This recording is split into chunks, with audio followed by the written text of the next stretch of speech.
아니, 땅을 낙찰받았지 건물을 낙찰받은 것은 아니잖아. 당연히, 아주 당연하게 땅을 샀으면 그 위에 있는 건물도 당연하게 사야 되는 것이 이게 맞는 이야기가 아닌가?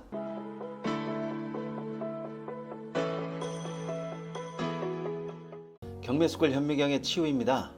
부동산 경매에서 낙찰만 되면 그러면 그 이후의 모든 일들이 일사천리로 술술 풀릴 거라고 생각하시는 분들이 꽤 많더라고요.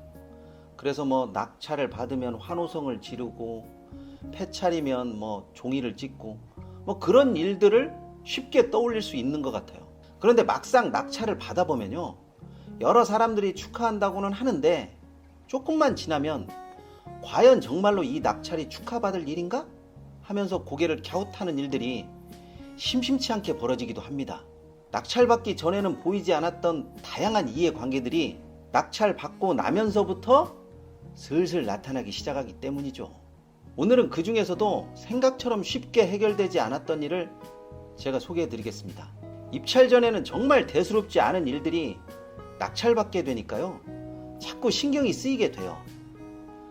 저는 분명 토지만 낙찰 받았는데 뜬금없이 건물 주인이라는 사람이 나타나서 자꾸 건물을 사라고, 이 건물 괜찮다고 이렇게 하는 경우가 있었습니다.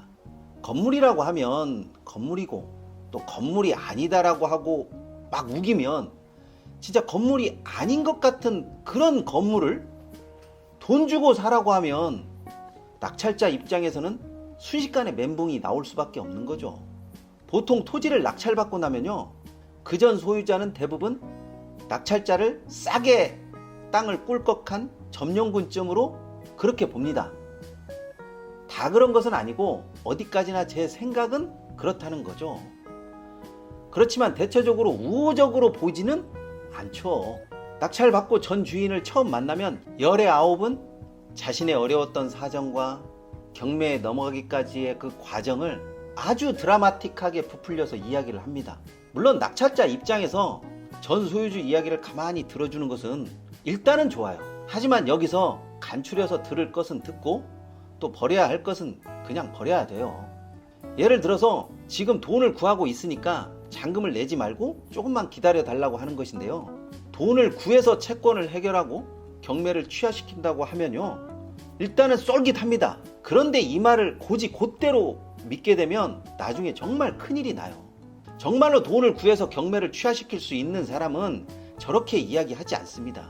돈을 구해서 경매를 취하시킬 수 있는 사람은 낙찰자에게 하소연도 하지 않고요, 이런 터무니없는 통사정도 하지도 않아요. 그냥 말이 새어날까봐 무섭게 소리 소문 없이 채권을 다 갚고 경매를 취하해버립니다. 이거 취하하겠습니다 이렇게 알리지도 않는다는 이야기죠. 그러니 저런 이상한 말에 마음이 흔들려서 행여나 하고 기대를 하는 분들은 나중에 기대 이상의 실망을 하게 돼요. 아, 내가 얼마나 사정을 많이 봐줬는데, 그리고 또 얼마나 내가 기다렸는데 저렇게 허망하게 약속을 안 지키나? 뭐 이런 식으로 실망을 많이 하게 됩니다. 저는 어쩔 수 없이 잔금을 내고 전 소유자에게 좋게 이야기를 했죠. 토지 위에 있는 것을 치워달라고 이야기했고 기간을 또 넉넉하게 줬어요. 그랬더니 전 소유자는 기간이 될 때까지 이런저런 이야기를 하지 않고 될 수 있으면 빨리 치우겠다고 그냥 대답은 부잣집 막내 아들처럼 호언장담을 하더라고요. 저는 뭐든지 좀 말을 앞세우는 사람을 그다지 그렇게 좋아하진 않습니다. 그런데 제 입장에서는 또 한번 믿어볼 수밖에 없는 거잖아요. 과연 기간 안에 토지에 있는 것들을 모두 다 치웠을까요? 네, 그렇죠. 절대 안 치우죠. 이때부터 얼기설기 대충 지어놓은 무허가 창고 건물을 전 소유자 입에서는 아주 쓸만한 아주 멋진 건물로 변신을 합니다. 적어도 그전 소유자 입장에서 그 건물 같지도 않은 그 창고가요, 돈을 많이 들여서 건축한 어엿한 건축물이 되는 거죠. 뜬금없이 전 소유자는 이렇게 말을 했습니다. 아니, 땅을 낙찰받았지 건물을 낙찰받은 것은 아니잖아.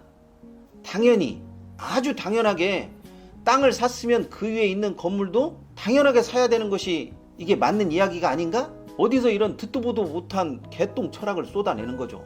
그런데 이런 이야기도 가만히 듣다 보면 말이 되는 것 같아요. 안 되는 것 같아요? 실제로 그 건물을 3천만 원을 내고 사라고 계속 우기는 거예요. 저는 그 건물을 살 이유도 없고 살 필요도 없어서 당연히 그렇게는 못하겠다고 하는 거죠. 그랬더니 전 소유자는 무슨 큰 인심이나 쓰듯이 그럼 돈이 얼마 있어? 내가 그 돈에 좀 맞춰줄게. 뭐 이런 식으로 절대 안 되는데 깎아주겠다라고 하는 그런 넉넉한 마음 씀씀이를 펼치는 거죠. 마치 배포가 큰 사람처럼 양보하는 모양새를 만드는데 제 입장에서는 정말 어이가 없어서 뭐라고 할 수도 없고 그냥 멍하니 들을 수밖에 없는 거예요. 아무리 제가 우습게 보여도 그렇지 쓰레기만 잔뜩 쌓여있고 얼기설기 만들어 놓은 창고를 돈을 받고 팔려고 하나? 참나. 심보가 괘씸하기도 하고요.